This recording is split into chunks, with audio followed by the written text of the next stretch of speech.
Food future foundation उद्भोजन और संबंधित क्षेत्रों में छात्रों को परिवर्तन निर्माता और नेता बनाने के लिए सशक्त कर रही है। इस संस्था ने न सिर्फ भारत में बल्कि वैश्विक स्तर पर हमारी खाद्य प्रणालियों के भविष्य को आकार देने के लिए ये विशेष पहल की है। The India food systems fellowship पर फाउंडेशन के सीईओ और पूर्व आईएएस पवन अग्रवाल ने कहा कि एक बड़ा बदलाव जल्द ही समाज में देखने को मिलेगा। देखिए, ऐसा है कि मिलेट्स तो जैसा प्रधानमंत्री जी बोलते हैं, एक सुपर फूड है, हमारे न्यूट्रिशन के लिए बहुत अच्छा है और climate change, soil health, biodiversity के पॉइंट ऑफ व्यू से भी बहुत अच्छा है। लेकिन फूड सिस्टम में जो चेंज की नीड है, गुंजाइश है, वो केवल मिलेट तक सीमित नहीं है। उसमें बहुत सी और भी चीज़ें हैं जिसको देखने की ज़रूरत है। फूड फ्यूचर फाउंडेशन जो हम लोगों का नया ऑर्गेनाइजेशन है, ये उन सब चीज़ों के ऊपर काम कर रहा है। उसमें मल्टीपल स्टेक होल्डर्स को इन्वॉल्व करना है। फूड बिजनेसेस जो फूड मैन्युफैक्चर करते हैं वो बहुत इंपॉर्टेंट रोल प्ले करते हैं। फार्मर्स जो फार्मिंग करते हैं वो सस्टेनेबल फार्मिंग कर रहे हैं या नहीं कर रहे हैं, किस तरह की प्रोड्यूस कर रहे हैं, उससे सॉइल हेल्थ तो ख़राब नहीं हो रही है, वो देखने की ज़रूरत है।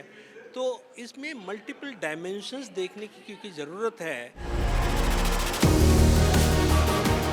खाद्य प्रणालियों को भूख और कुपोषण से लेकर पर्यावरणीय गिरावट और जलवायु परिवर्तन तक कई चुनौतियों का सामना करना पड़ता है। एक जन केंद्रित खाद्य प्रणाली परिवर्तन इन अहम मुद्दों को संबोधित करने और सभी के लिए एक स्थायी भविष्य के निर्माण की कुंजी है।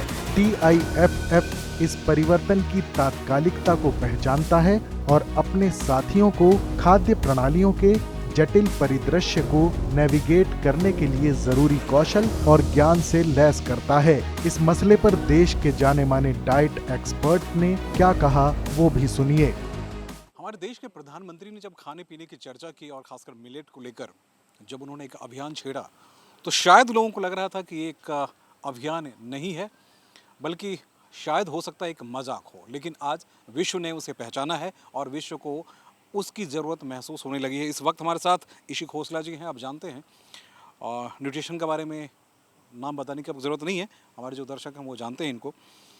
मैम, आज क्योंकि खाने पीने को लेकर हम भारतीय बहुत चौकन्ने तो रहे हैं, लेकिन खाने पे बहुत ज़्यादा फोकस नहीं रहे हैं। अब न्यूट्रिशन के बारे में समझने लगे हैं, लेकिन प्रधानमंत्री के इस प्रयास को कैसे आप देख रहे हैं? ये एक बहुत बड़ा एक इनिशिएटिव उन्होंने लिया है और फर्स्ट टाइम ऐसा कोई मैसेज इतना बड़ा किसी प्राइम मिनिस्टर ने लिया है लोगों को खान पान के बारे में डायरेक्शन देने के लिए। तो इतना पॉजिटिव मैसेज है, वो ये नहीं कह रहे कि ये नहीं खाओ वो नहीं खाओ।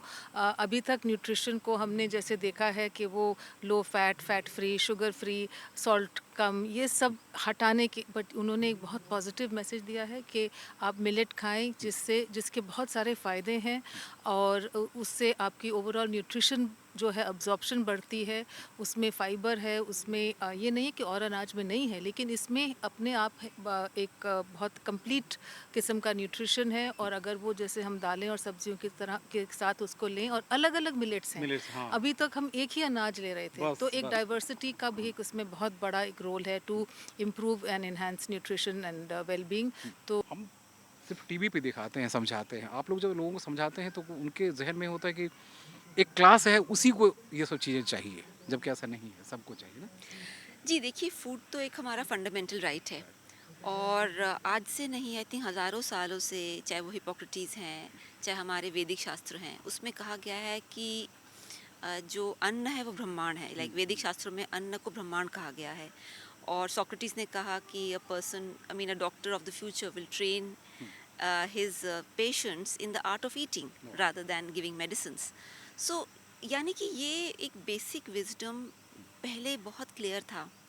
कहीं ना कहीं आई थिंक जो पिछले 2-3 सालों में जो फार्मा इंडस्ट्री से आई थिंक हम उसकी जो चकाचक जो चौंध से है, उसको उससे जो हम इतने ज़्यादा इम्प्रेस प्रभावित हो गए, हमने अपने फंडामेंटल्स को कहीं भुला दिया। और क्योंकि फंडामेंटल्स को भुला दिया, और शायद हमारे एजुकेशन सिस्टम में भी हमने कहीं पे भी बच्चों को, आप देखिए हम फिज़िक्स, हिस्ट्री, फिजियो क्या क्या नहीं पढ़ाते, पॉलिटिक्स, मगर ये जो शरीर है जो एक ही मिलेगा एक ही जन्म में, उसके बारे में उसको कैसे लुक आफ्टर करना है, उसको कैसे अपने ऑप्टिमल हेल्थ में लेके आना है।